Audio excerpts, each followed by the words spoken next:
O mercado imobiliário está em franca expansão, tanto que as construtoras temem um apagão de mão de obra.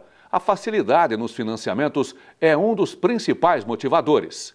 E cabe ao corretor de imóveis estar ligado a todas estas oportunidades, oferecendo imóveis adequados às suas necessidades. E aí entra o papel de um profissional fundamental, o avaliador. É este profissional que, através de seu conhecimento de mercado, irá determinar o valor real do imóvel a ser adquirido ou alugado. Porém, uma certa polêmica surgiu. Será o corretor de imóveis o profissional habilitado para esta função? Ou deve ser um engenheiro?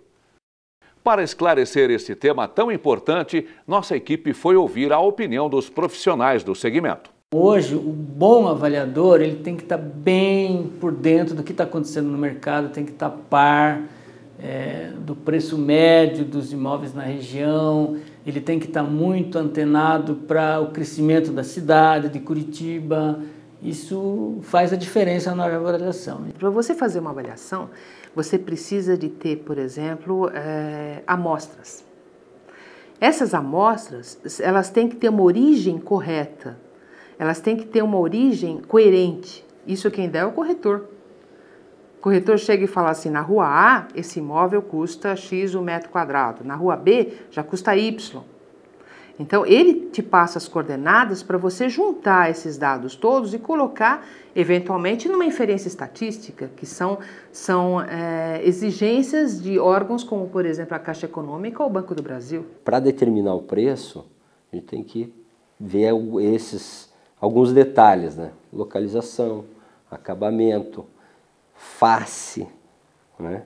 Posição em relação a como que ele está posicionado na quadra, né? Se é de esquina, se é meio de quadra, se é um apartamento de frente do prédio ou de fundos. Às vezes um de fundos é melhor até do que o de frente, né? Tem menos barulho, pega uma insolação melhor. Então, são vários detalhes, né? Os corretores, quando há essas avaliações artificiais, puxar o preço para cima artificialmente, prejudica todo o mercado, prejudica as construtoras que já são tradicionais, que estão trabalhando, que cobram o preço normal, e coisa, tem seu lucro normal, prejudicam as imobiliárias, porque o preço artificialmente alto, passa a ser vendido como o normal, quando não é o normal, mas o corretor que faz os cursos de avaliação no sindicato, no conselho, essa coisa, esses têm competência para fazer avaliação. De mercado, eles sabem fazer melhor do que o engenheiro. Por quê? Porque eles vivem o mercado. Então, quando eu coloco um produto à venda, nessa questão da avaliação, o cliente está bem ciente daquilo que ele tem, por que vale aquilo. O importante não é avaliar em si, dizer, o preço é tanto, mas falar para o cliente por que é tanto. Aí ele passa a trabalhar nesse sentido. Veja bem, você hoje tem cursos oferecidos pelo próprio Cresce ou em convênios com o Cresce, onde capacita avaliações, tá? Mas ela capacita mais a questão de métodos de avaliação. A avaliação em si é conhecimento, é prática, é dia a dia, é você estar acompanhando o mercado, porque a avaliação ela varia bastante. Você tem um padrão, você tem uma média, mas você tem imóveis que destoa completamente de padrão, que destoa completamente de média. Se você não tiver uma bagagem, se você não tiver um conhecimento de mercado, você não consegue taxar preços. Hoje a má avaliação, pela pressão do mercado hoje, determinadas imobiliárias estão avaliando os imóveis acima do preço. Não é nem abaixo do preço. Não estão avaliando pelo preço que ele vale. Porque na ânsia, às vezes, do corretor conseguir cumprir suas metas perante a empresa, conseguir pegar aquela opção de venda, ele acaba valorizando ou fazendo uma avaliação irreal. Isso prejudica o mercado de uma forma como um todo, né? E nós, como corretores, acho que nós temos que tomar muito cuidado com a avaliação, que nós formamos opinião, né? Então, a partir do momento que eu coloco uma placa da minha empresa num imóvel e digo, estou vendendo ele por X ou por Y, a própria vizinhança toda vai acreditar que aquele valor é real. Então, isso eu coloco assim com muita força na minha equipe, critério na avaliação. Jamais avaliar baixo, porque você tem que justificar o patrimônio de quem está vendendo, Mas, ao mesmo tempo, nós somos formadores de opiniões, então nós temos que ter uma coerência e uma consciência muito forte daquilo que nós estamos anunciando, daquilo que nós estamos colocando no mercado, para não formar uma opinião enganosa, na verdade, né? Mas o ideal seria que as entidades fiscalizadoras se unissem e coibissem a propaganda enganosa. E o povo fosse bastante esclarecidos através da imprensa e coisa, da forma de adquirir um imóvel. Para esclarecer definitivamente este tema, vamos ouvir o que o presidente do sistema COFES-Cresce tem a dizer. Essa questão da avaliação, ela, embora comporte alguma polêmica sobre quem pode e quem não pode fazer avaliação de imóveis no sentido de obter o valor de mercado do imóvel, ela já foi decidida pela Justiça em várias instâncias e em 2 ações diferentes, e ficou definitivamente assegurado ao corretor de imóveis o direito de também fazer avaliação de imóveis para efeitos mercadológicos. Em função disso, o Conselho Federal de Corretores de Imóveis criou o que nós chamamos de CNAI, que é o Cadastro Nacional de Avaliadores Imobiliários, e instituiu regras mínimas para que os corretores de imóveis que ainda não detêm curso superior possam, especificamente na área de avaliação, na área de gestão imobiliária, possam fazer avaliação a partir de um treinamento específico. Então, nós estabelecemos regras mínimas para que sejam formados cursos no Brasil inteiro que possam qualificar o corretor para oferecer, para fazer o trabalho de avaliação imobiliária quanto ao valor de mercado do imóvel. Então, a questão já está pacificada, não há mais o que discutir. Agora, é bom a gente deixar bem claro também que ninguém quer aqui roubar mercado dos engenheiros, por exemplo.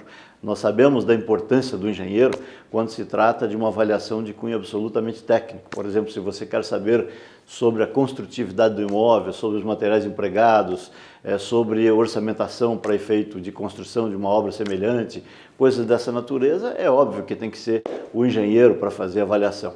Agora, se a questão se trata simplesmente de valoração do imóvel no mercado, isso, o métier é do corretor de imóveis, indiscutivelmente. Nos dias 31 de março e 1º e 2 de abril, aconteceu em Curitiba, Paraná, o primeiro Seminário Paranaense de Mediação e Arbitragem, que é uma tendência para resolver questões de conflito de forma mais rápida, tornando a justiça mais ampla e solidária. Profissionais docentes e estudiosos das áreas de arbitragem e mediação de todo o Brasil estiveram no evento.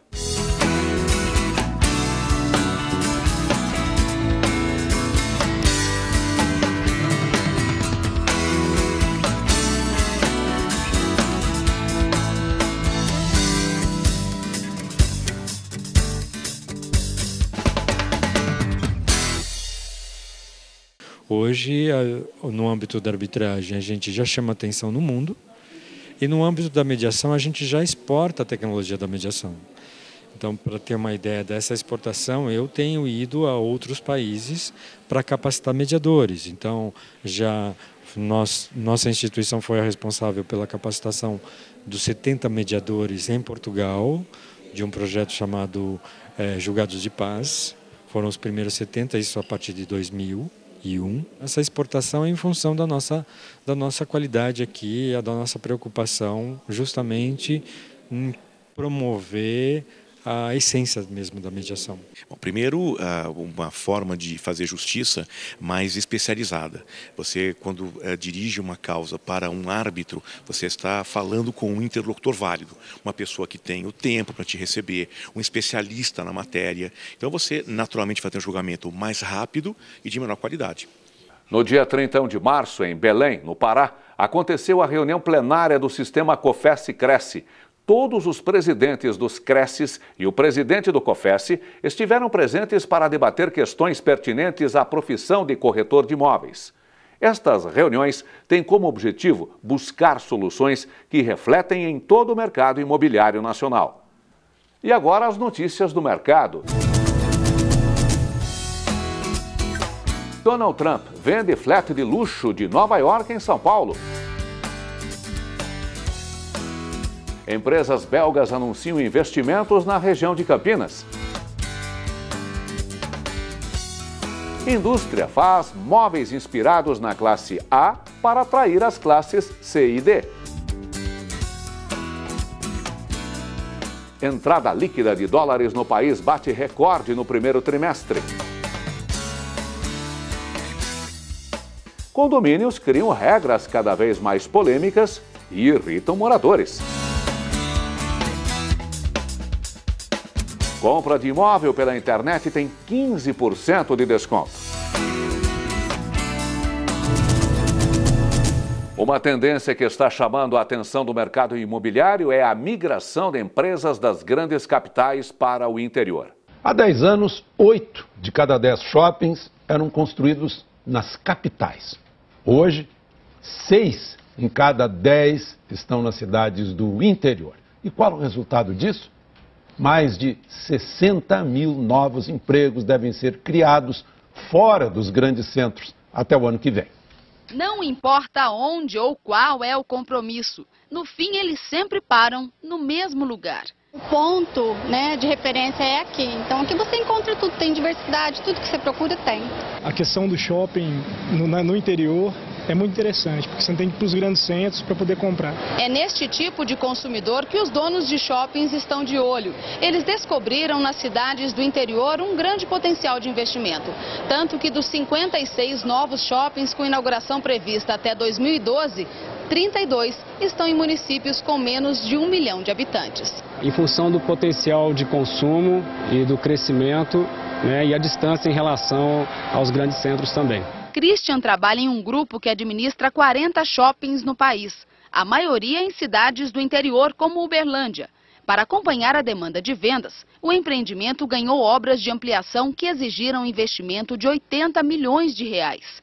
Bem, chegamos ao final de mais um programa da TV COFES, o nosso 10º programa. Obrigado pela audiência e até a próxima semana.